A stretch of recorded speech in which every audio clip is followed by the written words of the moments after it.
امین جان سلام و عرض ادب. قربونت برم. ببین انقدر در مورد خودم شایعه و دیگه واقعا سر شدم، یه جونی برای نه خوندن نه شنیدن دارم. فقط یک چیز از خدا میخوام که واقعیت مشخص بشه و دست تک تک این آدمه که الان به این راحتی منو قضاوت میکنن رو بشه و شاید اگر این واقعیت رو بشه واقعیت زیادی در مورد این آدمه که راجع به من حرف میزنن رو بشه. یعنی مشخص بشه اینا به هیچ چیزی معتقد نیستن، اینا به راحتی میتونن با شرف، آبرو و تمام چیزی که یک انسان در طول این 25 سال شهرت جمع کرده بازی کنن، چون براشون اهمیتی نداره. و خیلی از اینها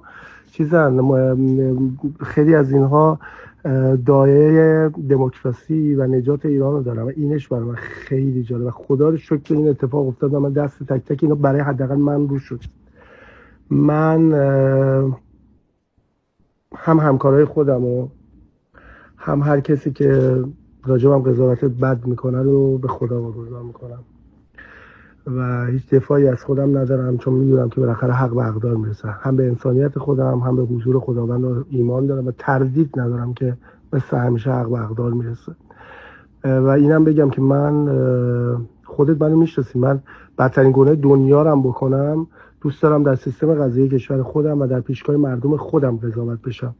مثلا کشوری غیر از ایران نمیشناسم در دنیا. من هر جا باشم برمیگردم، چه برسه به الان که خیلی کار دارم، من باید خیلی حق خودمو بگیرم. من مگه کاری کردم که ترسیده باشم درم؟ کاری هم کرده باشم نمیرم؟ وای بالا الان که هیچ کاری هیچ گناهی انجام ندادم. خدا اون بالا سر شاهده. خدا نگذر از اونایی که اینو غیر از این برای مردم رو میکنن. من بدون تردید برمیگردم کشورم، کجا برم؟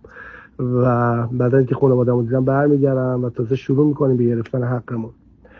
و همه آدمایی هم که با شما حرف زدم